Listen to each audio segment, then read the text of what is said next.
좋은 얘기들, 인생을 어떻게 하면 잘 살 수 있을까? 여러분 대박나는 신앙생활의 비결, 네, 에 대해서 얘기하려고 하는데요. 네, 여러분 삶에서 대박이라고 할 만한 사건이 있었습니까? 네, 비즈니스 하는 분들은 이게 많이 감이 올 거예요. 사업하면서 나 잘 안 돼야지 하면서 시작하는 분들 없을 거예요. 모두 다 사업할 때 우리 비즈니스가 대박 나면 좋겠다. 그렇게 하면서 믿음 좋은 분들 목사님 모시고 예배 드리잖아요. 그러면 목사님이 복에 복을 더하시고 그런 축복 기도를 해주거든요. 근데 목사님이 그런 기도를 안 해주시고 그냥 잘 되길 바랍니다. 그럼 그렇게 썩 기쁘지 않겠죠? 네, 모두 우리 다 이렇게 뭔가 잘 되기를 바라죠. 저희 언니가 꿈을 꿨는데 계속 비슷한 꿈을 꿨대요. 며칠에 걸쳐서 자꾸 꿈을 꾸는데 불이 나는 꿈을 꾸는 거예요. 그래서 너무 깜짝 놀라서 불이야! 불을 막 그러면서 깼대요. 그래서 왜 이렇게 자꾸 불이 나지? 근데 그 다음에 또 꾼 거예요. 그래서 사람들한테 얘기를 했더니 사업하시는 분들이 그 꿈 나한테 팔아라 막 그런 얘기를 했다 그러더라고요. 저희는 꿈에 대해서 잘 모르는데 그게 굉장히 비즈니스가 잘 되는 하여튼 재물복이 들어오는 꿈이라 그러더라고요. 네, 돼지꿈도 그런 꿈 중에 하나라고 하죠. 네, 여러분이 만약에 살다가 그런 꿈, 돼지꿈, 돈 많이 버는 꿈 꾸고 싶으세요? 여러분이 만약에 집을 이사했는데요. 지금 집을 구하는 분 계시다고 들었는데 집을 이사했는데 여러분의 그 뒷마당도 한 번씩은 가꿔야 되잖아요. 안 갖고 오면 너무 망가지니까. 저희 집도 지금 그런데 뒷마당에 이렇게 막 파다가 검은 물이 흘러나왔다고 생각해 보세요. 대박이죠. 네, 진짜로 휴스턴에서는요, 이전에 백인들, 석유 부자들이 그렇게 부자가 됐다 그러죠? 뒷마당 팠는데 땅이 옛날에 너무 넓었잖아요. 정말 가지라 그래도 잘 안 가져갔잖아요, 사람들이. 근데 넓은 땅을 소유하고 있는데 어느 날 땅을 봤는데 거기서 검은 물이 나왔죠. 그래가지고 석유 부자들이 여기 재벌들이 많이 나왔다고 하는데요. 여러분이 정말 여러분의 집에서 그런 석유가 나온다면 어떨 것 같으세요? 그것도 100년, 200년, 300년, 400년, 500년 이상 쓸 수 있는 석유가 나온다. 와, 나와 우리 아들들, 우리 손자들 막 몇백억씩 줄 수 있는 그 정도의 갑부가 된다면 네, 정말 대박이 난 거겠죠? 근데 사실 이런 일은 조금 우리한테 완전히 이렇게 현실적으로 잘 일어나진 않아요. 그렇다면 우리 삶에서 좀 더 가까운 대박은 뭘까요? 네, 우리 아들 셋 있는 집사님, 아들 둘만 낳고 셋째를 딸 낳았으면 좋았을 텐데, 네, 우리 유미 집사님 대박 난 거죠, 그래도. 네, 뭐 갔는데 너무나 비싼 물건이었는데 그래 갑자기 세일을 무더기로 해서 너무 저렴하게 샀다, 뭐 득템했다는 얘기를 하죠. 그런 거. 혹은 남편이 갑자기 여기 어떻게 보면 우리 가운데 대박 하시는 분도 계시는데 남편이 너무나 그냥 이렇게 좋은 조건으로 그 한국 최고의 기업에 이렇게 스카웃돼서 가다시피 해가지고 CEO가 되면 그것도 하나의 대박이 될 수도 있죠, 남편한테는. 네. 혹은 아이들이 공부를 너무 잘해서 정말 전교 1등 해가지고 대표로 상을 받고 장학금도 4년 장학금 받았다. 대박이겠죠? 네, 일종의. 네. 혹은 주식이 갑자기 오르는 그런 일들. 네, 그런 게 우리 삶의 대박일 수 있어요. 근데 오늘 말씀은요, 다윗의 인생에서 대박이 난 사건에 해당돼요. 여러분 길게 읽었는데 사실 성경 이 큐티하면서 막 가슴이 뛰게 그렇게 읽지 않으셨죠? 아마 제가 이거 처음은 이렇게 얘기하지만 여러분 듣다 보면 아마 졸릴지도 몰라요. 그렇지만 제가 중간에 한번 정신 바짝 들게 하는 얘기를 한 가지 해줄게요. 그래서 일부러 앞에 안 넣었는데요. 네, 오늘 다윗의 인생에서 하나님이 다윗에게 엄청난 축복을 맺어주시고 축복을 약속하시는 장면이에요. 굉장히 유명한 말씀인데요. 성경 전체에서 보면요, 이 장은요, 성경 전체를 봤을 때 핵심이 되는 장에 속해요. 그리고 사무엘 상하에서 가장 중심이 되는 장이에요. 그래서 하나님께서 이렇게 다윗에게 특별한 은혜를 베풀어 주시는데, 이 본문에는요, 성전 제도에 대한 게 나오고요. 그 다음에 다윗 왕권의 미래가 어떻게 될지를 하나님께서 미리 예언해 주시는 부분입니다. 네. 그래서 이 시기 보면요, 5장 바로 연결해서 6장, 7장, 5장에서는 다윗이 통일 왕국의 왕이 됐어요. 그리고 6장에서는 어떤 사건이 있었죠? 지난주 큐티 말씀 우리 같이 나눴죠? 네, 법궤를 운반해 오잖아요. 법궤를 운반하기 전에 다윗이 왕이 돼서 했던 첫 번째 일이 뭐냐면요, 예루살렘 성을 수도로 정하는 거예요. 다윗성으로 정하거든요. 그러면서 법궤를 그곳으로 옮겨오는데요. 그 다윗이 7년 동안에 있었던 그 유다 지역의 헤브론은요, 남쪽에 치우쳤기 때문에 전체 이스라엘 통일 왕국의 왕이 되기에는 적합하지 못했어요. 그래서 예루살렘으로 옮겨가는데요. 그곳을 중심으로 이제 이스라엘의 정치와 종교의 중심지를 삼는데, 다윗의 왕권이 처음에 왕이 되고 나서 점점 이 시기는요, 기반이 다져지고 그리고 왕권이 강화되는 시기에 속했어요. 그러면서 이스라엘의 정신적, 영적인 중심이 뭐였을까요? 법궤였죠. 그 법궤, 아무리 수도를 정해도 사람들이 그곳을 중요하게 생각해야 되잖아요. 그런데 이스라엘 백성에 있어서 가장 중심이 된 게 바로 법궤였거든요. 하나님을 섬기는 그 핵심이 바로 법궤를 통해서 이루어졌거든요. 그래서 법궤를 예루살렘에 안치하면서 정말 그야말로 예루살렘 성이 수도다운 지역으로 이렇게 세워진 걸 보게 돼요.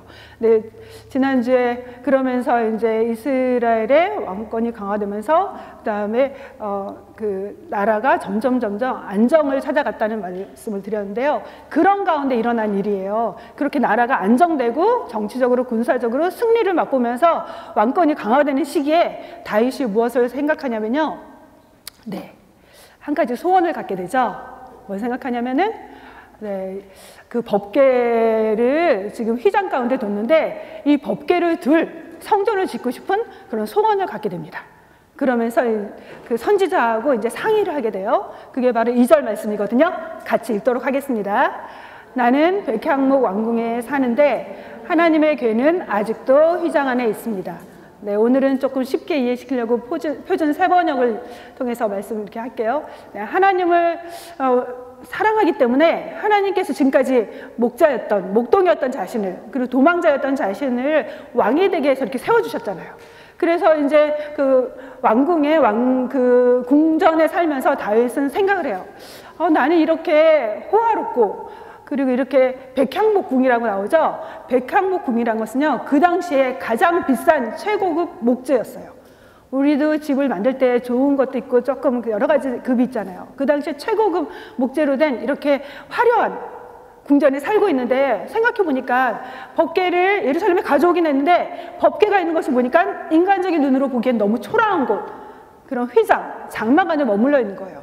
그래서 법궤를 이제 위에서 둘 만한 그런 성전을 짓고 싶은 그런 마음과 소원을 갖게 되죠. 네, 이 마음은 아마도 이런 마음일 것 같아요. 아들이 열심히 살아가지고 이제 성공을 했어요. 성공한 아들이 미국에 그런 집 있다 그러더라고요. 수영장이 있는 건 보통이지만 테니스 코트장 있는 집, 그리고 또 농구공 갖고 할 수 있는 농구 코트가 있는 집도 있대요. 어떤 분 간증해서 그러는데, 그렇게 너무나 성공해가지고 커다란 집을 정말 수백 평대를 갖고 있는데 부모님은 여전히 정말 이렇게 방 2개짜리 조그만 아파트에 살고 계신 거예요. 그러면 아들의 마음이 어떨까요? 부모님을 사랑하는 아들이라면 마음에 많이 걸리겠죠? 예, 그런 마음인 거예요, 다윗이.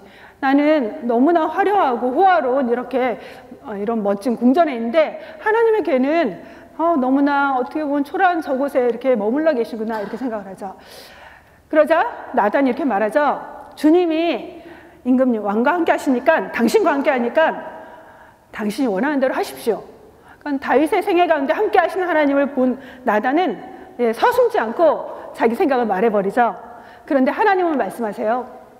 그날 밤 나단 선지자를 찾아와서 하나님의 뜻이 무엇인지를 말씀해 주세요. 하나님의 뜻을 밝히 펼쳐 보이는 거, 감춰져 있던 것을 펼쳐 보이는 거, 그걸 계시라고 하는데요. 하나님의 계시의 말씀을 듣게 되는 거죠. 그러면서 다윗을 향한 하나님의 뜻이 펼쳐지게 되는데요. 네, 그러면서 이 하나님이 말씀하신 다윗을 향한 하나님의 계획, 오늘 주시는 말씀을 뭐라고 말하냐면요, 다윗 언약이라고 해요. 언약이요. 그래서 이 다윗에게 주신 엄청난 축복의 말씀을 주시는데요. 단순히 약속보다는 언약은 훨씬 더 강력한 그 법적인 구속력을 갖는 계약이거든요. 언약이 뭘까요? 언약이 뭘까요? 우리 너무 많이 들었잖아요. 그래도 처음 오신 분들을 위해서 반복을 하는 게 제가 해야 될 일인 것 같아요. 언약이 뭘까요? 네, 언약은요, 계약 당사자 간에 맺는 조건을 갖고 그 합의해서 맺는 협약이에요. 두 사람 사이에 조건을 가지고 계약을 맺는 거죠. 그런데 이 계약을 파기하면요, 그것에 대한 상당한 그 파기한 것에 대한 반드시 처벌을 받아야 돼요. 그러나 반면에 그것을 지키면 그것에 대한 어떤 혜택을 받게 되는 게 바로 언약을 말해요. 그러면서 하나님께서 이제 언약을 말씀하시는데요. 뒷부분에 가서 좀 더 얘기를 할게요. 그 다윗 언약은 크게 두 가지로 나눠진 걸 볼 수 있어요. 첫 번째는요, 하나님께서 이제 다윗이 성전을 지으려고 하니까 뭐라고 말씀하시냐면은 나는 성전이 필요하지 않아, 이런 말씀하시고요. 두 번째는 축복의 말씀 얘기하는데요. 첫 번째 말씀, 그 부분을 먼저 보도록 하겠습니다. 6절 말씀입니다. 내가 이스라엘 자손을 애굽에서 인도하여 내던 날부터 오늘까지 집에 살지 아니하고 장막과 성막 안에서 다녔나니 너희가 어찌하여 나를 위하여 백향목 집을 건축하지 아니하였느냐고 말하느냐. 예, 하나님은 여기서 뭐라고 말하냐면요, 나는 성막, 장막, 그런 텐트 안에 거했어. 그런데 왜 나를 위해서 내가 너희들 왜 성전을 건축하지 않니? 화려한 건물을 건축하지 않니? 이렇게 말한 적 있니? 이렇게 하나님이 말씀하시면서 반문하시면서 나는 사람의 손으로 만든 건물이 필요하지 않아 라고 말씀하신 거죠. 당시에 이방 나라는 어떻게 됐냐면요, 신이 있으면 이방 나라들마다 신을 섬겼잖아요. 그 신을 위해서 무엇을 만들었냐면요, 그 사람이 만든 어떤 우상들은요, 그 우상을 보관하고 우상을 도와야 돼 신전을 필요로 했죠.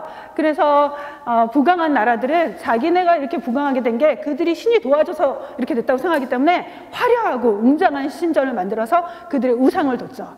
그런데 하나님은 그렇게 우상을 섬기듯이 하나님은 섬기지 말라는 거죠. 네, 하나님은 인간의 손으로 만든 성전이 필요하지 않다고 말씀하시는데요. 그 이유가 첫 번째는요, 하나의 장소에 하나님은 제한되거나 어떤 공간에 예속될 수 있는 그런 하나님이 아니라는 거예요. 하나님은 어떤 분일까요?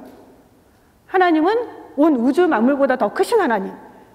하나님의 크기는 이 온 세상을 다 두고도 하나님을 다 담을 수 없는 그런 크신 분이라는 거죠. 동시에 하나님은 어느 곳에 계신 분, 시편 139편에 그렇게 말하고 있죠. 그걸 뭐라고 말하냐면요, 하나님이 계시지 않은 곳은 없다. 무소부재한 분이라. 두루, 온 세상에 두루 계신다. 편재성이라고 말하거든요. 하나님은 어떤 공간에 우리가 아무리 담아두려고 해도 그 공간 안에 갇혀 계신 분이 아니라는 거예요. 그거보다 훨씬 크시기 때문에, 그리고 살아계시기 때문에. 그래서 하나님은 그런 공간을 원하지 않는다라고 말씀하시죠. 그리고 두 번째는요, 하나님은 외형적인 건물을 원하시는 분이 아니라고 말씀하는 걸 볼 수 있어요. 하나님은 눈에 보이는 그런 웅장하고 화려한 건물, 그런 걸 원하시는 분이 아니라는 거죠. 하나님이 원하시는 곳은, 그런 장소는 무엇일까요? 6절하고 7절에 보면요, 장막과 성막 안에서 하나님이 다녔고 이스라엘 자손과 더불어 다녔다라는 말이 나오는데요. 영어 표현이 훨씬 더 잘 나와요. 하나님은 드웰링, 하나님이 그냥 옆에 계신 것이 아니라 그곳에 가서 그 안에 거주하시는 곳으로서 텐트 안에 머무시면서 이스라엘과 함께, 이스라엘이 가는 곳마다 함께 움직여 다니셨다는 표현을 쓰고 있거든요. 예, 하나님은 거주할 곳으로서 텐트 안에 거하시면서 이스라엘과 함께 옮겨 다니셨다는 것을 보여주고 있어요. 그러면 하나님이 정말 원하시는 건 뭘까? 예, 광야 생활은 한 곳에 정착한 게 아니라 가나안을 향해 이동해 가는 그런 여정이었죠.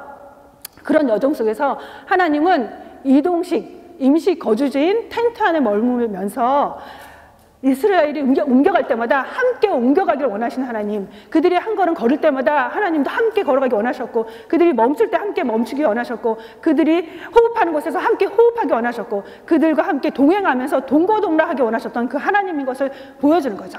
네. 하나님은요, 어떤 공간을 원하실까? 어떤 장소를 원하실까? 하나님이 원하시는 것은 외형적인 집이나 건물이 아니라, 아무리 웅장하고 대단해 보이고 삐까뻔쩍해도 그런 건물을 원하시는 것이 아니라 바로 하나님 백성들 안에, 하나님의 백성과 함께 거하기를 원하시는 분이라는 거죠.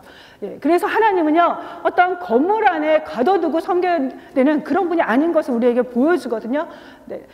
우리가 이렇게 모여서 예배를 드리죠. 네, 교회당, 예배당, 성전 결국 짓게 하셨어요. 그런데 기억해야 돼요. 성전의 본질이 뭘까? 건물이 아니라는 거예요.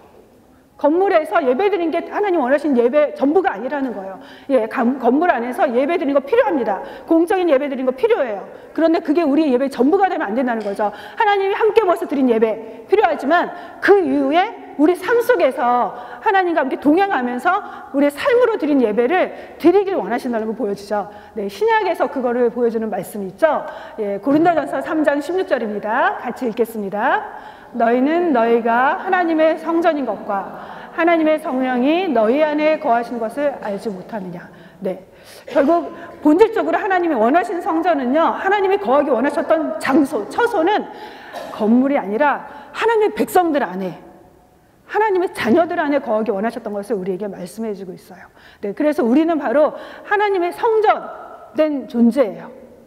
우리가 가는 곳마다 해야 될 것, 하나님과 늘 동행하면서 우리 삶으로 드린 예배를 드려야 된다는 것을 보여주고 있죠. 네.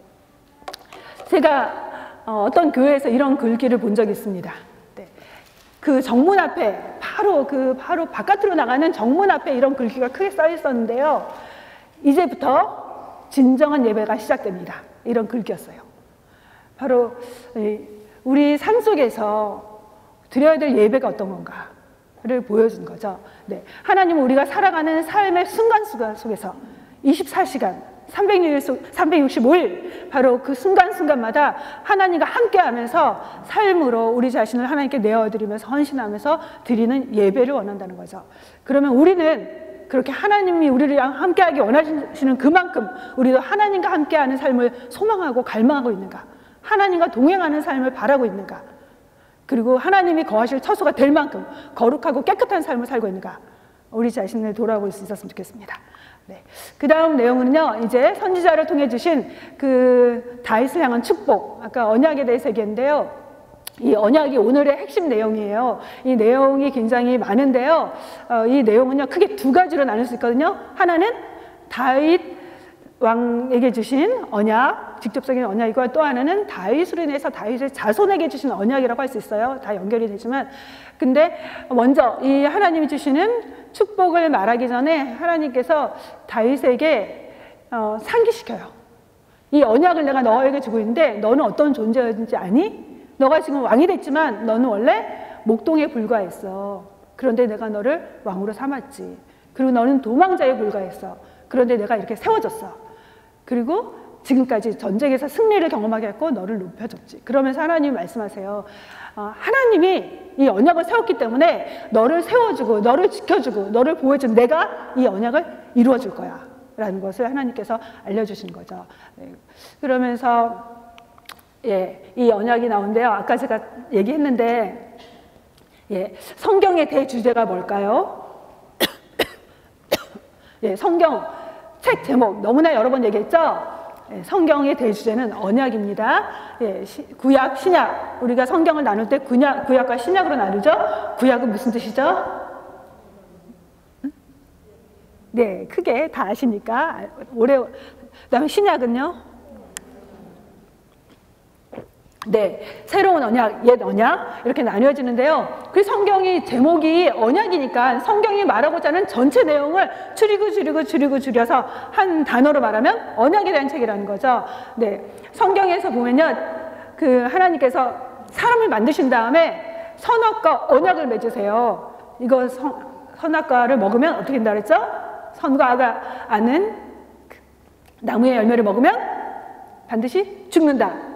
그렇게 언약을 맺으셨죠? 그래서 사람들이 죄를 짓죠. 하나님 말씀 범해서. 어떤 죽음이었죠? 하나님과 분리되는 영적인 죽음이 왔죠. 그때 하나님은요, 바로 그 다음에 하나님께서 그 범죄한 아담과 하와를 향해서 하나님께서 은혜의 약속의 말씀을 주세요. 그 창세기 3장 15절인데요. 뭐냐면 여자의 후손을 통해서 뱀의 머리를 치게 될 거다. 즉 여자의 후손으로 메시아가 올 것을, 구원의 역사를 이루게 될 것을, 메시아를 통한 구원의 역사를 이루게 될 것을 최초로 알려주는 그 말씀이에요. 그래서 원복음, 원시복음이라고 하거든요. 거기 하나님의 약속이 나오는데 그 약속이요, 창세기에 보면 노아 시대 때 노아의 언약이 나오고, 그 다음에 창세기 12장에 아브라함을 향해서 하나님께서 언약을 맺으세요. 너무 잘 아시죠? 아브라함과 맺은 언약 뭐죠? 너로 큰 민족을 이루고 이 가나안 땅을 선물로 주고 너가 복이 될 거야 하면서 계속 반복하는 게 뭐냐면 너를 통해서 천하 만민이 복을 얻게 될 거야. 그래서 아브라함을 통한 축복을 하나님께서 말씀을 하세요. 근데 그 아브라함을 향한 그 복은요, 결국 아브라함의 후손으로 오실 메시아를 통한 그런 구원의 복을 말하는 걸 갈라디아서에서 말하고 있거든요. 그래서 메시아의 복을 얘기를 하는데요. 하나님께서 이렇게 그 창조 이후에 범죄한 인간에게 언약을 말씀하시고, 그리고 그 아브라함에게도 다시 언약을 확인하면서 그 언약이 흘러가는데요.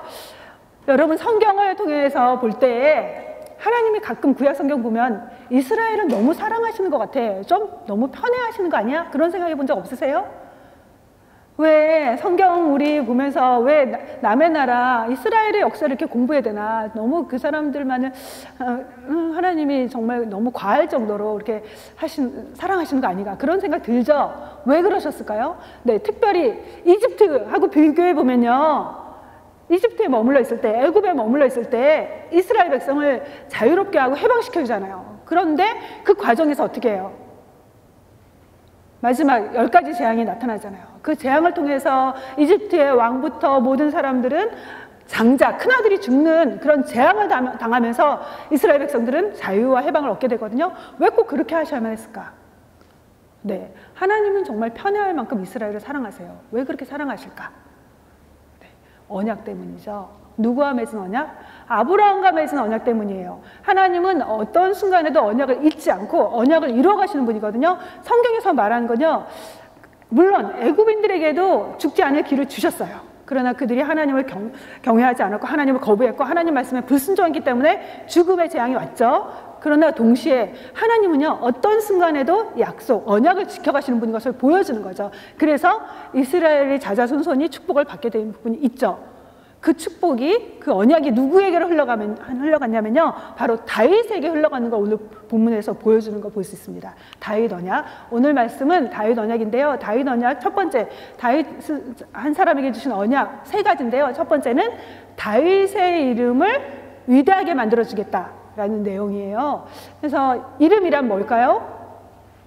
이름, 그 사람의 인격과 또 삶의 양식과 행동과 또 존재하는 방식, 그래서 그 사람의 전부를 상징하는 단어가 바로 이름이죠. 다윗의 이름을 위대하게 하겠다는 건요, 그를 존귀하게 만들고 그의 삶을 하나님께서 높여주겠다는 약속으로 볼 수 있어요. 근데 이 말씀이 이루어졌을까요? 안 이루어졌을까요? 잘 아시죠? 예, 국기, 이스라엘의 국기에 나오는 다윗의 별, 예, 이스라엘의 가장 위대한 왕으로 그렇게 칭송받고 있죠, 지금까지도. 그리고 마태복음, 신약을 시작하는 마태복음에서 누구의 이름이 나오는지 아세요? 첫 번째, 마태복음 1장 1절에 아브라함과 다윗의 자손, 이렇게 나오죠. 사실 우리한테는 아브라함이 먼저 나오지만요, 원어에서는요 다윗이 먼저 나온다 그래요. 영어 표현이랑 다윗의 자손으로 온다고 할 만큼 다윗이 위대한 그 인물이 됐다는 거죠. 네, 혈통계보적으로 예수님은 다윗의 자손으로 오신 것, 그만큼 다윗은 위대한 이름이 됐죠. 두 번째는요, 11절 말씀인데요, 같이 읽을까요? 전에 내가 사사에게 명령하여 내 백성 이스라엘을 다스리던 때와 같이 아니하게 하고 너를 모든 원수에게서 벗어나 편히 쉬게 하리라. 네, 이제 다윗에게 너의 남은 삶은 지금까지 얼마나 많은 정말 그 도망자의 삶을 살았어요. 고난의 시간을 보냈어요. 이제 너를 평안하게 할게. 적으로부터, 원수로부터 승리를 얻게 하고 이제 태평한 세월을 보내게 해줄게. 안식을 누리고 이제는 안정을 누리게 해줄게 하는 약속을 주세요. 네, 전쟁으로부터의 그 승리와 태평을 보장해 주는 말씀인데요. 사사시대 400년 동안 대단히 많은 족속, 민족들로부터 공격을 받아왔죠. 그런 이스라엘에게 이 다윗 개인에게뿐만 아니라 다윗을 통해서 이스라엘 민족에까지 이 축복이 확장되게 하신다고 약속하시죠. 그리고 세 번째 약속인데요. 이 약속이 핵심이거든요. 다윗 언약의 핵심인데요. 이 부분을 좀 중심적으로 볼게요. 같이 읽겠습니다. 여호와가 또 내게 이르노니 여호와가 너를 위하여 집을 짓고 내 수완이 차서 내 조상들과 함께 누울 때 내가 내 몸에서 날 내 씨를 내 뒤에 세워 그의 나라를 견고하게 하리라. 네, 여기 이 하나님이 주신 언약에서 주의 깊게 여러분이 봐야 될 단어가 뭐냐면요, 집과 하고요, 내 씨예요. 이 집, 다윗은 하나님 위해서 뭘 하고 싶어 했죠? 앞부분에 보면요, 하나님을 위한 집을 지어드리고 싶었어요. 성전, 하나님이 거하실 성전으로서의 집을 지어주고 싶었어요. 그러자 하나님께서 축복하신데 내가 너의 집을 지어줄게 라고 말씀하시죠. 여기서 말하는 뭘까요? 건물이 아니죠. 너의 왕조를 세워줄게. 너를 통해서 태어날 모든 아들들도 왕이 되게 해줄게. 왕의 가문이 되게 해줄게 라는 약속을 하시는 거죠. 그러면서 너가 평안하게 죽게 될 텐데 너가 죽은 다음에는 너의 씨, 너의 아들들, 너의 자손들을 통해서 나라를 계속해서 세워줄 거야 하는 언약이거든요. 그래서 다윗 왕조에 대한 언약이고요. 이 언약을 뭐라고 말하냐면요, 왕조 언약이라고 부르죠. 예, 그러면서 여기에 1차적으로 내 씨를 통해서 이제 나라를 세워줄게 하는 건 솔로몬을 통해서 나라를 세우게 될 거를 보여주는데요. 그 이상의 의미가 있어요. 네, 마지막 부분에서 다룰게요. 그래서 이 언약이 말씀이 이 왕조 언약이 계속 반복되는 거 볼 수 있는데요. 다윗 가문이 대대로 왕권을 차지하고 번성하게 될 것을 보장해 주는 말씀이에요. 어떤 혁명이나 쿠데타가 일어나지 않고 왕조가 바뀌지 않고 너의 후손을 통해서 나라가 계속 유지될 거야, 지속될 거야 라는 약속이죠. 예, 북이스라엘은 어떻게 됐죠? 왕조가 9번이나 바뀌었어요. 그런데 남유다 왕국은 정말 다윗 왕의 후손이 계속해서 왕이 되는 그런 축복이 이루어지는 걸 볼 수 있어요. 그래서 하나님 말씀이 이루어지는데요. 여러분, 우리 어릴 때 모래 위에다 이렇게 집을 짓죠? 네, 가끔 이거 해봤죠? 두꺼봐, 두꺼봐. 뭐죠? 같이 해보세요. 네? 여러분 졸리지 않게 하려고. 헌집 줄게, 새집 따오. 그러면요, 사실 이거 공평한 거래인가요? 공평하지 않죠? 헌집 주는데 새집 따는 거. 예, 근데 지금 하나님은 어떠한 거래를 하시는 거냐면요, 다윗은 그저 하나님은 건물 하나를 짓겠다는데 하나님은 너의 자자손손 왕이 되게 해줄게 라는 엄청난 10배, 100배 이상의 그 축복을 말씀하시는 거죠. 그리고 과연 그렇게 다윗이 왕이 돼서 그런 왕가를 이루게 되는데요. 이 다윗이 왕이 되는 일은요, 사실은요, 창세기에 나타난 야곱의 축복이 성취되는 거예요. 야곱이 죽기 전에 아들들한테 축복을 하거든요. 부모가 축복하는 거, 유언처럼 그 축복을 하면서 죽는데요. 유다를 향해서는 어떤 축복을 했냐면요, 통치자가 너의 후손 속에서 계속 나올 거야, 유다 집에서 나올 거야 라는 걸 얘기를 했거든요. 바로 그 예언이 800년 전에 했던 그 축복이 이루어진 걸 볼 수 있어요. 그래서 하나님께서 그 주신 축복이 있는데요. 그 다음에 연결되는 건 뭐냐면요, 이제 자손을 향한 축복인데요. 여기서 우리가 한 가지 생각해 볼 필요가 있어요. 여러분의 마음에 정말 간절한 열망, 간절히 바라는 게 뭐예요? 믿음이 너무 좋은 분들, 그런 분일수록 간절히 원하는 거. 우리 은정 집사님, 지영 집사님, 뭘 정말 원하세요? 솔직하게. 그렇죠. 온 가족이 천국 가는 거.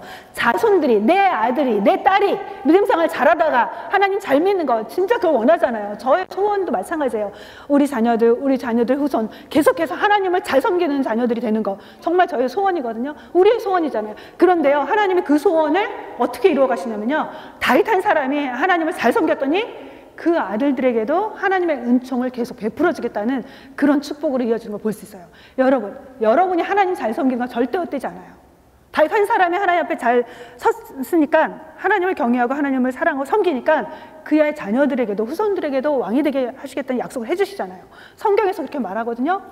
하나님을 경외하고 하나님의 계명을 지키는 자에게 1000대까지 은혜를 베푸신다고 하셨어요. 1000 제너레이션의 축복을 주시겠다고 하셨거든요. 여러분한테 그게 달려있다는 거예요. 그러나 여러분이 하나님을 제대로 못 믿으면 가문 가운데 고통이 임한다고 하셨잖아요. 그래서 바로 이 축복, 근데 다윗의 축복이 자녀들에게, 자손들에게 이렇게 흘러가면서 확장되어 가는 거 볼 수 있어요. 그 내용은요, 크게 3가지인데요. 마지막 3번째는 다윗 언약하고 연결이 돼요. 다윗에게 주셨던 언약이 다시 반복되는데요. 2번째, 빨리 읽고 지나가죠. 다윗의 자손이 뭐냐면요, 후계자가 돼서 왕국을 견고하게 할 거다라고 말을 해요. 이건 뭐냐면 그때까지만 해도 왕권이 세습이 되지 않았죠. 사울 왕과는 전쟁에서 죽고 아들도 죽고 왕위가 끝났어요. 그런데 다윗에게는 이제 너의 후손들이 계속 왕이 될 거야. 그 왕권이 세습될 걸 말하고요. 2번째 언약은요, 같이 읽죠. 다윗의 아들이 성전을 건축하게 될 것이다. 솔로몬 통해서 그 말씀은 성취가 됐죠. 그 다음에 3번째 언약, 나는 그에게 아버지가 되고 그는 내게 아들이 되리니 그가 만일 죄를 범하면 내가 사람의 매와 인생의 채찍으로 징계하려니와 내가 내 앞에서 물러나게 한 사울에게서 내 은총을 빼앗은 것처럼 그에게서 빼앗지는 아니하리라. 네, 하나님께서 아버지가 되어주시고 그리고 다윗 왕과 그의 후손들은 자녀가 될 거다. 하나님과의 관계가 어떻게 되냐면요, 부모와 자녀의 관계로 형성되는 거거든요. 신약에서는 그게 자연스럽지만 그때까지만 해도 하나님은 어떤 분이냐면 크고 두려우신 하나님, 섬겨야 될 하나님, 그리고 우리는 그의 백성이었는데 여기서 자녀 관계가 나타나는 거 볼 수 있는데요. 내 자녀로 양자 삼아줄게. 그래서 양자 언약의 의미를 갖고 있고요. 여기에 나오는 부모 자녀 관계, 예, 우리 너무 잘 알잖아요. 부모 자녀 관계 어떤 관계죠? 절대로 파기되지 않는다. 절대로 불변의 관계, 깨어지지 않는 관계죠. 그런 관계가 되고요. 또 예, 하나님이 온 세상을 지으시고 통치하시는 진정한 왕이시잖아요.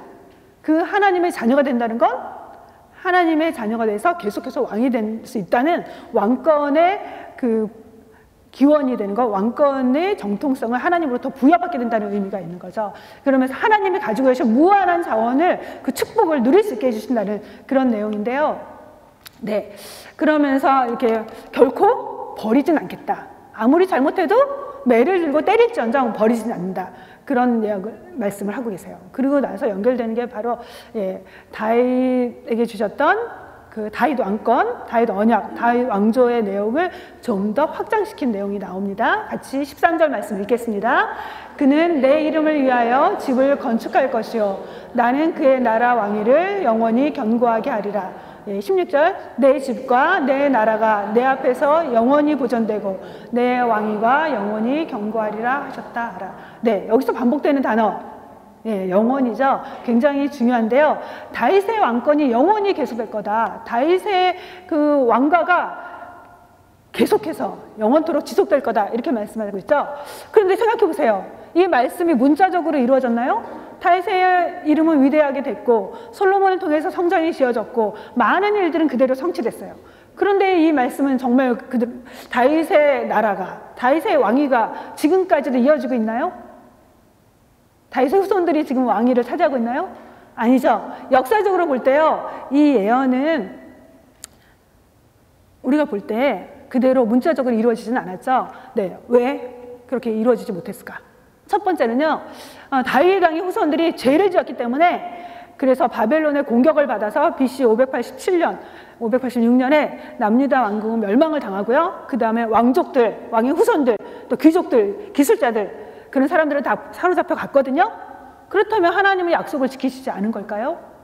하나님이 하신 말씀은 신실하지 못한 건가요? 왜 하나님의 약속은 이루어지지 못했을까요? 네, 이 말씀이 의미하는 건 뭘까요? 네, 첫 번째는요, 언약을 맺은 사람들 사이의 관계 속에서 이루어진 거잖아요.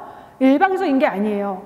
비록 다윗 언약은 하나님이 조건 없이 은혜로 맺어준 언약이지만 언약을 받은 자로서 이행해야 될 책임이 있다는 걸 보여준 거죠. 하나님께서 그들을 은혜로 왕이 되게 하시고 또 왕의 후손이 되게 하셨지만 왕의 후손으로서 하나님을 사랑하고 하나님을 섬기고 하나님의 말씀에 순종해야 될, 그들이 행해야 될, 이행해야 될 몫이 있었다는 거죠. 그런데 그들은 하나님께 대해서 불충하고 말았죠. 죄를 짓죠. 우상숭배하죠. 그래서 하나님 주신 축복을 박탈당하게 되는 거죠.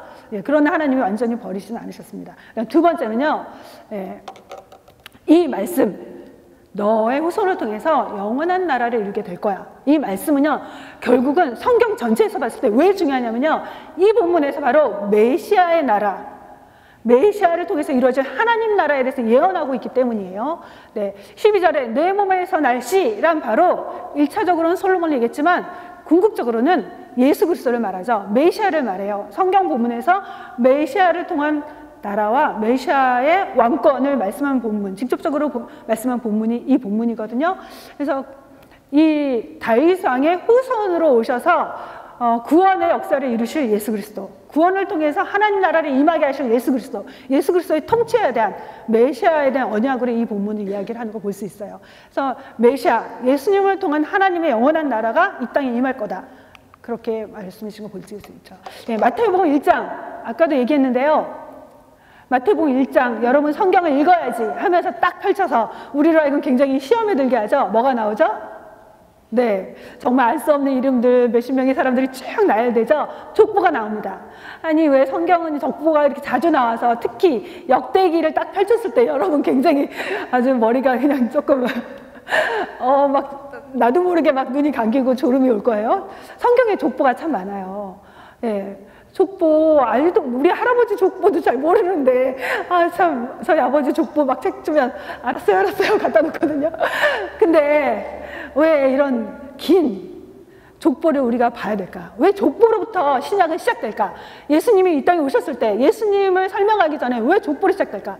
예수님이 어떤 분인가를 우리에게 보여주면서 뭐라고 말하냐면요, 그는 그냥 어느 날 오신 분이 아니야. 그분은 하나님의 예언을 따라 오신 분이야. 어떤 예언? 다윗의 후손으로 오게 하시겠다는 그 예언을 이루신 분이야. 예언의 성취로 오셨어. 그러면서 다윗의 자손, 아브라함의 자손, 그러면서 한 사람 한 사람, 사람들의 이름을 거론하면서 예수님이 정말 다윗의 자손이라는 것을 입증해주고 증명해주는 거예요. 증명하기 위해서 그렇게 한 사람 한 사람의 이름을 나열하면서 그건 사실이야 라는 것을, 언약의 성취인 것을 우리에게 보여주는 거죠. 네. 그래서 하나님은요, 다윗이 그 언약을 받은 다음, 그 다음에 예수님이 그 언약대로 오신 AD 그 영년 사이에 몇 년의 시간이 있었을까요? 언약을 말씀을 하신 것과 언약이 성취되는 그 시간적인 차이는 얼마나 될까요? 1000년이죠. 다윗은 BC 1000년경의 사람이잖아요. 근데 바로 그 뒤에 예수님 오셔서 그 언약이 이루어졌죠. 하나님의 언약은요, 시간이 지난다고 해서 좌절되거나 포기되거나 멈춰지지 않는다는 걸 보여주죠. 예. 다윗에게 언약을 한 이후에 나라가 분열됐고, 그 다음에 나라가 멸망한 적도 있고, 그 다음에 포로로 잡혀가기도 했고, 또 포로에서 돌아온 적도 있고, 그 다음에 암흑기 400년의 시간이 흘렀지만 그런 지나간 1000년의 시간 동안 하나님의 말씀은 좌절되지 않고 어떤 방해에도 굴하지 않고 하나님의 말씀은 반드시 지켜진다는 걸 우리에게 보여주는 거죠. 아니 사실상 하나님의 역사는, 구원의 역사는요, 1000년 동안 그 시간 동안에만 이루어진 게 아니에요. 하나님이 세상을 만드신 바로 그때부터, 죄를 지은 다음부터, 아담이 죄를 지은 이후부터 하나님은 구원의 계획을 그 아담과 하와에게 말씀해 주셨죠. 메시아가 올 것을 말씀하셨죠. 그 이후에도 하나님은 다윗을 통해서 또 확인하시고 또 수많은 선지자를 통해서 계속해서 선포하시면서 그 언약, 구원의 언약을 맺으신 하나님의 그 언약을 과연 이루어온 것이 바로 인류 역사라는 걸 보여주고 있어요. 하나님의 구원의 역사는요, 절대 좌절되지 않아요. 때로는 우리 삶 속에서 내가 이렇게 제대로 신앙생활을 못하는데 나 하나님의 은혜를 받기에 합당할까? 나 천국 가기 합당할까?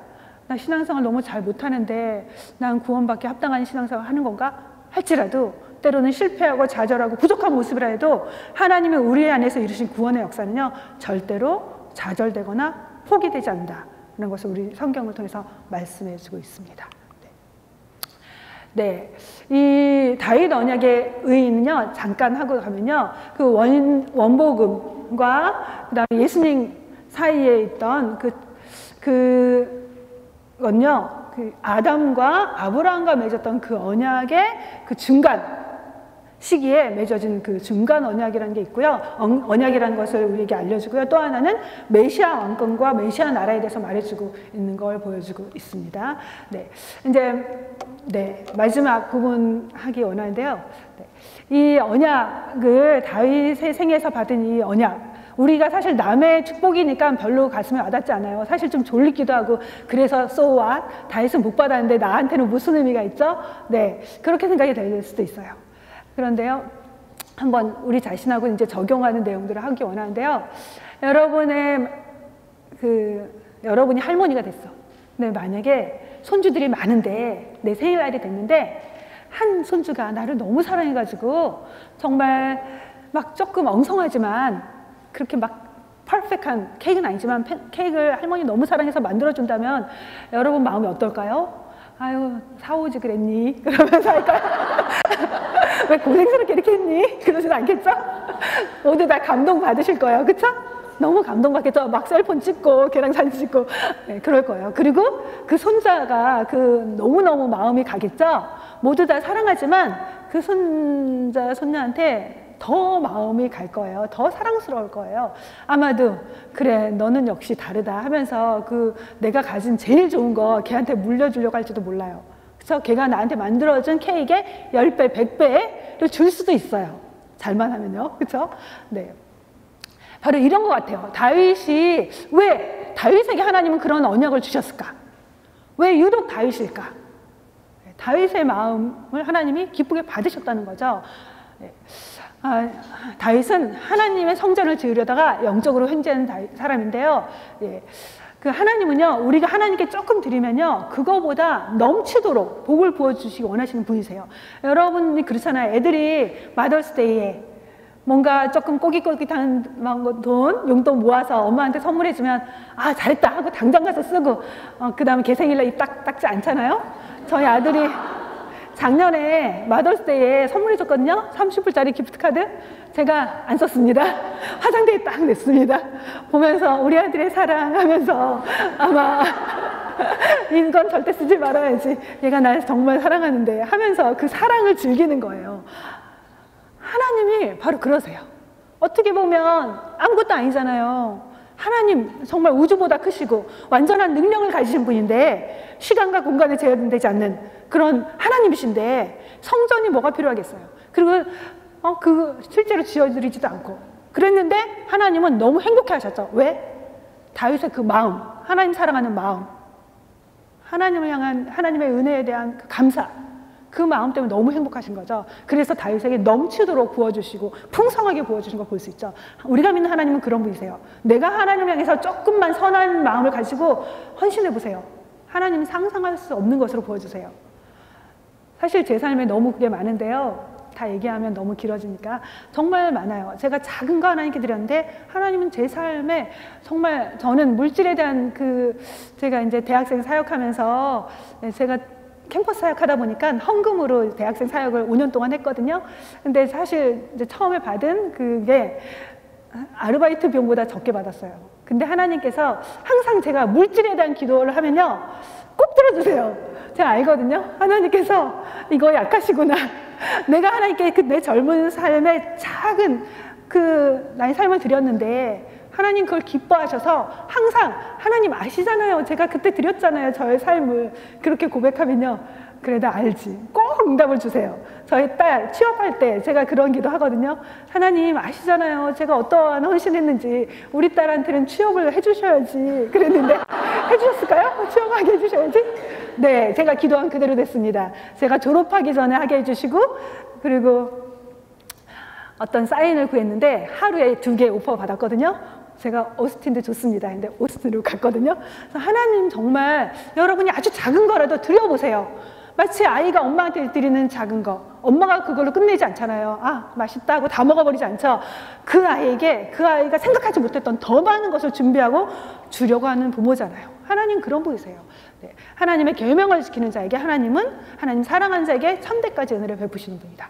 네. 그래서 다윗은요 도망자였다가 이제 왕이 됐고 왕의 가문이 되는 그런 영광을 얻었어요. 네. 육적인 축복, 왕가를 이루는 육적인 축복뿐만 아니라 다윗을 통해서 메시아가 와서 인류가 구원하는 그런 영적인 축복이 모든 사람에게까지 흘러 넘치게 되죠. 네. 그것이 바로 좋은 소식이죠. 좋은 소식. 네. 여러분 만약 이제 그만 자세요. 네, 이건 재밌는 거니까. 여러분이 뒷마당을 파서 하나님이 꿈에 나타나서 뒷마당을 파보아라. 보물상자가 있을 거다. 이렇게 말씀하시면 여러분 하겠어요? 안 하겠어요? 하겠죠? 네. 그리고 정말 보물상자를 많이 발견했어요. 막 보석이 막, 네. 그래가지고 정말 돈을 담아도 담을 수 없는, 물론 요즘 은행에도 하지만, 예, 우리 전시 가문처럼 은행에 둘 수 없어서 보따리에 담는다 하면요 방 한가득 담았어요. 그러면 여러분 정말 인생에 대박이 맞겠죠? 네, 기분 좋은 일 맞겠죠? 네. 그러면요 정말 여러분들 생애에 정말 엄청난 일이 여러분 삶에 일어난 거죠. 근데요 그런 일을 경험한 사람이 있었어요. 네, 그 모세가 죽기 전에 축복을 해요. 신명기 33장에 보면요 각 지파대로 축복을 해요. 야곱도 죽기 전에 축복을 하는데요. 그 축복들은 하나님의 부모의 축복 정말 이루어지거든요. 그래서 예언적인 축복이 되거든요. 그대로 이루어지기 때문에 그래서 우리가 하는 축복들 하나님이 많은 경우 이루어주세요. 기도하세요. 근데요, 정말 그 모세도 축복을 하는데요, 그 축복이 보면서 어떤 사람이냐면요, 그 지보트 올람 회사의 CEO, 석유회사예요. 토비아 르스킨이라는 사람이에요. 보면서 어떤 그 축복들을 쭉 읽어가는데 아셀 지파의 축복이 나오거든요. 신명기 33장 23절입니다. 같이 읽죠. 아셀에 대하여는 일렀으되 그 발이 기름에 잠기리로다. 이 기름은 뭘까요? 석유죠. 네, 맞습니다. 이 기름이 뭘까? 분명히 이스라엘 땅에도 축복을 주셨을 텐데, 아랍 땅에만 축복 주진 않았을 텐데, 하나님이 이스라엘도 사랑하시는데 아랍 땅에 있는 사람들 저렇게 석유 갑부가 됐는데 하나님이 이스라엘 땅도 주셨을 거야. 이 사람은 러시아 사람인데요, 석유 회사의 CEO였어요. 그러면서 성경을 읽을 때 그냥 지나치지 않았어요. 정말 이 기름, 그래서 아셀, 저 북쪽에 보이죠? 아셀, 스불론, 그 지역을 탐사를 합니다. 찾았을까요? 못 찾았을까요? 찾았어요. 이스라엘에는 대규모 유전이 거기서 나옵니다. 그래서 그것을 개발하게 되거든요. 네, 하나님 말씀 안에 보물이 있어요. 하나님 말씀 안에 엄청난 보화가 담겨 있습니다. 예수 믿는 거 여러분 너무 쉽게 생각하지 마세요. 정말 제대로 믿어보세요. 여러분 인생에 대박 날 수 있어요. 새로운 축복을 경험할 수 있어요. 우리 인생에 정말 주님으로 인한 그 축복을 누리려면요, 첫 번째, 주님의 자녀가 돼야 돼요. 예, 아무리 우리가 이웃집 아이 사랑해도 내가 갖고 있는 유산 남한테 줄까요? 네, 내 딸한테 줄 거예요. 내 자식한테 주기 마련입니다. 하나님께 있는 온갖 부요하고 풍성하고 충만한 것들 하나님의 자녀에게 주시죠. 하나님 모든 사람 사랑하시지만 자녀를 향한 특별한 사랑이 있습니다. 하나님의 축복을 우리가 누리려면요, 주님을 믿고 예수님을 믿고 주님의 자녀가 돼야 돼요. 두 번째로 뭘까요? 네, 다윗처럼 하나님을 사랑하는 자에게 하나님이 언약을 체결하시고 언약의 관계 속에서 그 축복을 누리게 하세요. 물론 모든 믿는 자들은 예수님 안에서 예수님의 피로 언약관계, 하나님과의 언약관계 안에 들어가 있습니다. 그러나 그 축복을 정말 누리는 사람 누굴까요? 예, 주님을 사랑하는 자, 다윗 같은 사람, 그런 자에게 하나님께서 축복을 주시거든요. 다윗이 언제 성전을 짓고 싶어 한지 아세요? 그런 마음을 언제 가졌을까요? 1절에 나옵니다. 읽겠습니다. 여호와께서 주위의 모든 원수를 무찌르사 왕으로 궁에 평안히 살게 하신 때에, 예, 우리 효정자매님 큐티한 거랑 같은 결론인데요. 예, 태평한 때에 하나님이 왕이 되게 하시고 평안을 누리게 하시고 승리를 얻게 하시고 형통한 때에 바로 하나님을 향한 선한 소원을 가지고 성전을 짓고 싶어 했죠. 여러분 그렇게 생각하죠? 내 문제가 해결되면 건강이 있으면 주님 위해 살아야지. 좀 물질적인 여유가 있으면 해야지. 내가 좀 이 문제가 좀 해결이 돼야지 하나님 섬길게요. 그런 생각하시죠? 좀 애로부터 벗어나야지 하나님 하죠. 애로부터 벗어나면 정말 그렇게 주님을 잘 섬길까요? 예. 어떤 분들은 그럴 거예요. 지금 너무 힘들었는데 그래도 좀 애 다 키우면 좀 나도 좀 즐겨야 되지 않을까요? 고생 끝. 좀 나도 좀 나름대로 여행도 가고 그래야 되지 않을까요? 네, 필요합니다. 그런데요, 정말 우리 신앙의 위험한 때가 언제냐면요, 모든 것이 형통한 때예요. 아까 얘기했죠. 모든 것이 해결됐을 때 정말 주님을 잘 섬길 수 있을까? 대부분은 그러지 못해요. 그래서 신앙의 위기가 언제냐면요, 너무나 everything's okay, 너무나 잘 돼갈 때. 전도하기 제일 어려운 사람도 그런 사람이에요. 제가 전도하려고 했는데 문제가 있는 사람들은 좀 쉬워요. 불안하고 두려우니까. 근데요, 모든 게 잘 되는 사람은요, 난 너무 지금 잘 살아서 하나님 필요 없어요, 이렇게 얘기하거든요. 우리도 마찬가지예요. 하나님을 처절하게, 간절하게, 눈물로 금식하면서 매달리지 않대. 언제냐면요, 모든 일이 잘 돼갈 때요. 신앙의 위기는 바로 그때거든요. 다윗도 지금 이 순간은 그랬지만 다윗의 몰락, 왕궁에서 잠자다가 편안함 속에서 안락함에 빠져서 기도의 자리를 지키지 않다 보면 그렇게 죄를 짓게 되거든요. 근데요, 정말 나는 모든 게 해결되면 뭘 하기 원하는가? 해결된 다음이 아니라 지금 현재 여러분이 주님을 위한 선한 소원을 갖지 않는다면 해결이 되면요, 더 빨리 유혹과 편안함에 빠져들기가 쉬워요. 기억하세요. 내가 지금 이 문제 속에서 하나님을 사랑하고 하나님을 위해서 뭔가 하지 않는다면 문제가 해결돼도 여전히 여러분은 또 다른 유혹, 편안함의 유혹, 예, 골프 여행 다니면서 다 나쁜 건 아니지만 여하튼 하나님의 살기보다 여전히 편안함 속에서만 그냥 젖어들고 오히려 하나님으로부터 멀어지기가 쉽죠. 성경은 그렇게 보여주고 있어요. 우린 그런 본성을 지닌 사람들이거든요. 편안함 속에서 태만해지고 안일해지고 안락함 속에 잠들기 쉬운 그런 존재라고 성경에서 말하고 실제로 우린 그런 연약한 존재예요. 그렇다면 지금 당장 언젠가 모든 게 다 해결된 때가 아니라 지금 당장 나에게 있는 자리에서 정말 어떻게 하면 주님을 섬길 것인가, 어떻게 하면 하나님이 기뻐하시는 삶을 살 것인가, 여러분 그걸 고민할 수 있었으면 좋겠어요. 그렇게 고민하고 그 삶을 실천한 사람만이 문제가 해결될 때에 주님을 위한 거룩한 삶, 하나님 기뻐하시는 헌신의 삶을 살 수 있겠죠. 하나님을 위해서 성전을 지을 수 있는 그런 삶을 살 수 있겠죠. 네. 우리 보면요, 성공한 아들 두 부류가 있대요. 하나는 성공한 다음에 우리 부모님 고생하고 있는데 부모님 도와줬어 하면서 자기에게 주어진 건 모든 것을 나누는 아들, 감사하면서 있고요. 또 하나는 이거 내가 했는데 하면서 부모님 부끄러워하면서 그냥 부모님과 관계 끊고 자기 편안함 속에서 즐기면서 사는 아들 있겠죠? 네, 여러분은 어떤 부류에 속하세요? 네, 우리가 지금 이 순간 하나님 앞에서 내게 주신 축복들 많이 있잖아요. 여전히 불완전하고 부족해도 문제가 있어도 그래도 축복이 있잖아요. 그 축복을 가지고 하나님 향한 선한 소원을 갖는 결단의 시간이 되었으면 좋겠어요. 여러분 살면서, 평생 살면서 나는 암 걸리면 안 돼요. 우리 아이들은 절대 어려움 당하면 안 돼요. 왜 그래야 되죠? 우리에게 허락하신 축복 속에서 여러분 정말 하나님 외에 뭘 하기 원하세요? 뭘 해드리고 싶어요? 하나님께서 정말 뭔가 하나 기쁘게 해드리기 위해서 결단하고 내어드린 적 있으신가요? 헌신한 적 있으신가요? 하나님이 기억할 만한 헌신 해본 적 있으신가요? 네.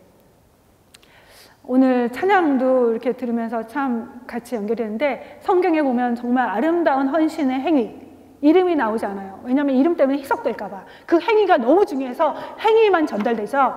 주님께 값비싼 향유를 부은 여인, 그 이야기가 소개되고 있죠. 여러분의 삶에서 내가 가진 가장 귀한 것, 주님을 위해서 드리고 싶은 그런 소원을 여러분이 갖는 그런 믿음이 있었으면 좋겠어요. 그리고 그 믿음 안에서 여러분들이 오늘 나에게 주어진 시간 속에서 하나님에게서 그것을 깨트리면서 부어드리는 그런 순종의 삶을 살 수 있길 바랍니다. 우리 같이 기도하도록 하겠습니다. 네.